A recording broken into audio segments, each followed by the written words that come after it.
Right, so in the last video I showed you how to play 5 different blues bass lines in the left hand. They went something like this, and like this.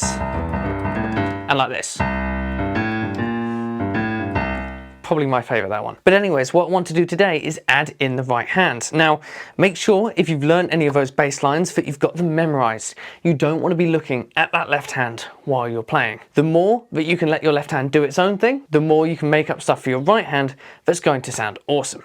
So, here are the 3 different options that we can start with. First one is some chords. We can add that over anything nice and easy. The second step is some improvisation. And the third variation is basically where you take the chords and the improv and you squish them together. And it creates this blend of melody and a full rich sounding chord that actually sounds pretty good. That's probably the most difficult one to get a grasp of, so we're going to start with the basic chords and work our way up. So let's get to it. So for the purposes of this lesson, let's take the left hand as a nice, simple, easy blues pattern.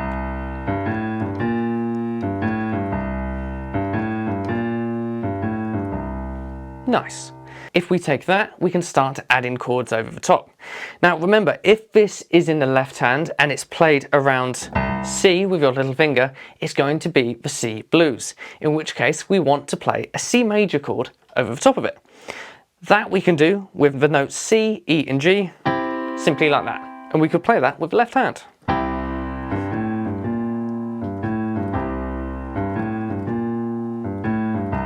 Okay, not bad. Not too exciting, but not bad. But because it's blues, we can take it a step further. We can start to think about B flats. Why B flats? Well, they're sort of the bluesy note in the C major scale. You go up to the 7th note of whatever major scale you're in, you flatten it, and you find that blues note. So now, if I play the C major chord and add in that B flat, it sounds so much bluesier. So I'll play that again with the left hand.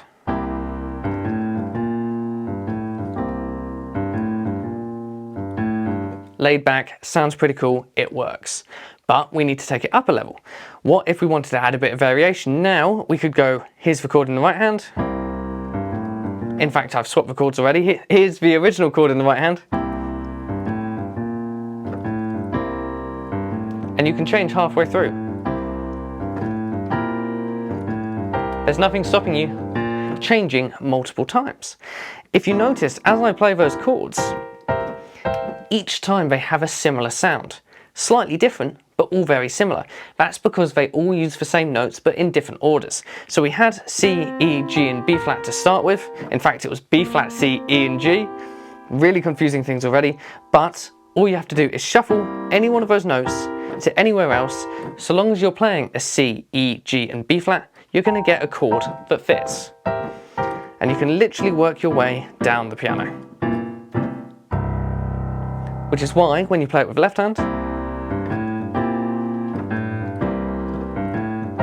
they all tend to fit. So we've sort of got a basic chord idea how that can work in the left hand, but there is something lacking at the moment. If we're only hitting the first note of each bar, then we want to make sure we're adding in a little bit of rhythm as well. So we could do something like this.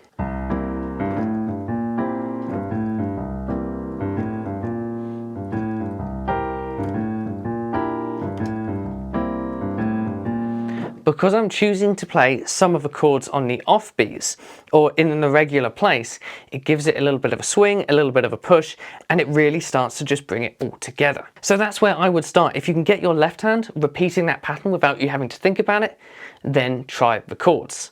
Of course, if you then move the left hand to the next position in the 12-bar blues, you will be at F. And the chord isn't going to work. It's actually painful to play that. You've got to choose a different chord. So if we're playing an F in the left hand, we need an F major in the right hand, that's just F, A, C. Remember that blues note? We need the 7th flattened, 1, 2, 3, 4, 5, 6, 7. We flatten that, we get our blues note, and now we know these are the notes that we can play as a chord to go with the left hand.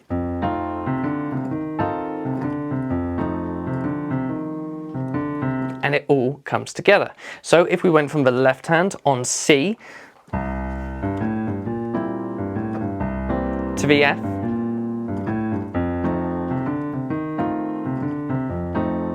We now have a series of chords that we can play.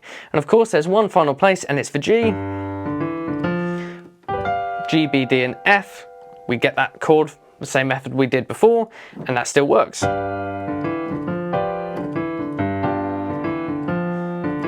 Say we went down to the F after that. As long as our right hand moves the chords at the same time as the left, then it's going to work. My brain combined two left-hand melodies there. Let's pretend that didn't happen. So let's move on to the next part, and that's improvisation. Improvisation is something that you can do around a scale in the right hand that's going to provide you a melody. The scale I would suggest you start to learn is the C major blues scale, and it goes like this: C, D, E flat, E, G, A, C. I'll play that once more. C, D, E flat, and that's 1, 2, 3. C, D, E flat. Tuck your thumb in underneath to get to the next E. Then 2, 3 and 5 on G, A and C. Practice this a few times so that you can play it smoothly and you don't really have to think about where your notes are. Then, this is blues, try it with a bit of swing. Okay, not bad. Let's see if we can add some of those notes to what our left hand was playing earlier.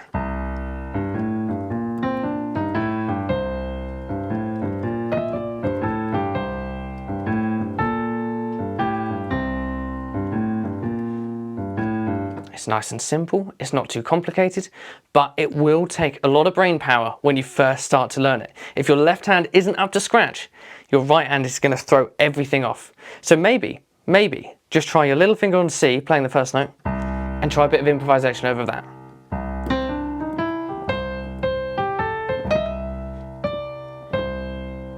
And then, if you're comfortable, add in the extra notes.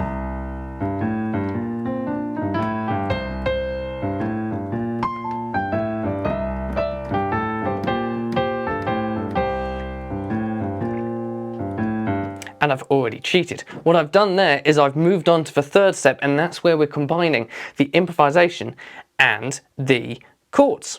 Before we do that, let's remember, when we move our left hand, we're in a different position.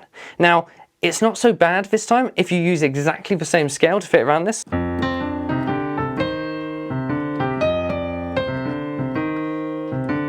It's not bad, but you might want to change this one as well. So the F major blues scale sounds like this: F, G, A flat, A, C, D, F. Exactly the same finger positions and patterns that you had for C, but now starting on F. So that was F, G, A flat with 1, 2, 3, tuck your thumb underneath to get to the A, then 2, 3 and 5 on C, D and F. If you can practice that, make sure you know where it is, then you can add it to the left hand. So if you've been paying attention, by this point we've got C and we've got F in terms of improvisation in the right hand. Now with G, we've got another chord, we've got another major scale pattern, and it's G, A, B flat with 1, 2 and 3, B, D, E, G with 1, 2, 3 and 5. This one's exactly the same as the others, where you've got the same finger pattern, the same sort of set of notes in terms of how far the distance is from each one. But again, you want to make sure that's stuck in your head before you try adding in the left hand. You can even try 2 octaves if you really want.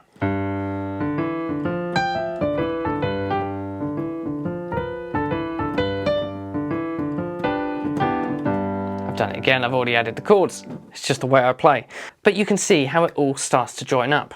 Now, let's look at the stuff that I'm more fond of, because that's how my brain tends to work, and that's playing the left hand alongside a bit of melody and some chords at the same time. So the way we do this is we think about the chord progression.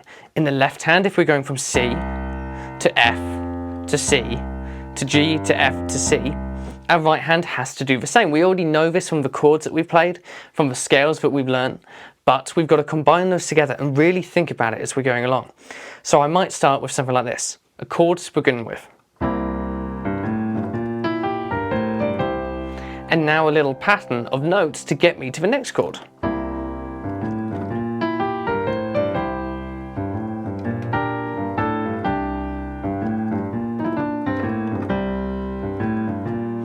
And that gives me a little bit of free rein over what notes I can choose in a chord. I can complicate things up a little bit. I could start to play B flat, D, E and G. Because that's sort of part of a scale, it sounds quite nicely. Sounds quite nice. I could maybe do B flat, D and A. Ooh. And you get these really complex sounding melodies and patterns and chords that work really well together. Of course, when you move to the next chord in the left hand, you've got to translate that into the right. So we would go from, let's say, C for one bar.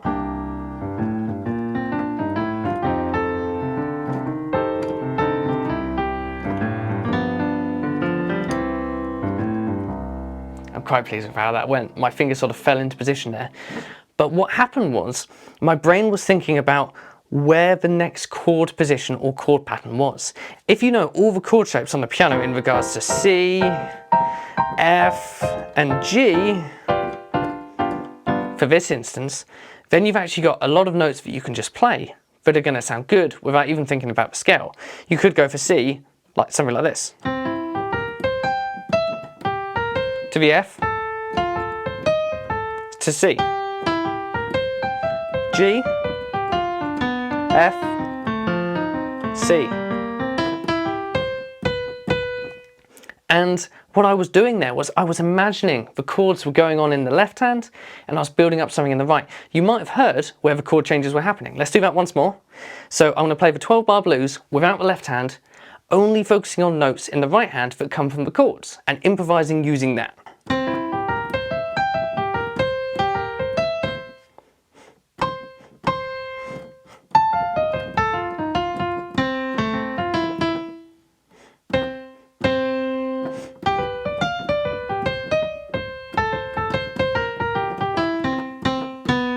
And that last bit was just this, which I can imagine would then bring you back round straight to the start. So when you're bringing in the right hand to try and work its way around chords and melodies, don't forget that chords are fundamentally made up of individual notes.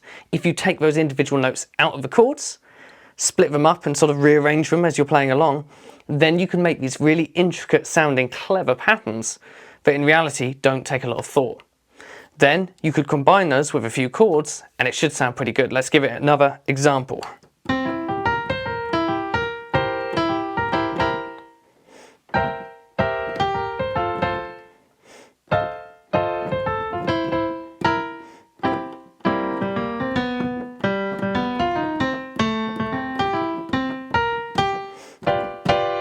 And it builds up, and with the left hand you can imagine it being so much fuller.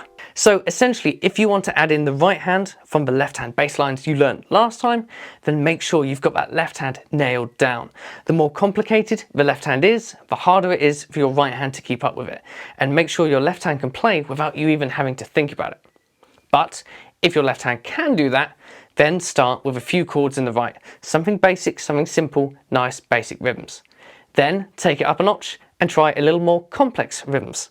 From there you can try a few scales, and after that combine the chords and the scales together and you might have something pretty cool indeed. So of course, if you like this video, give it a like. If you want to see more of this sort of stuff, make sure you're subscribed. And if you want to make sure you never miss another lesson, hit that notification bell and I'll see you next time.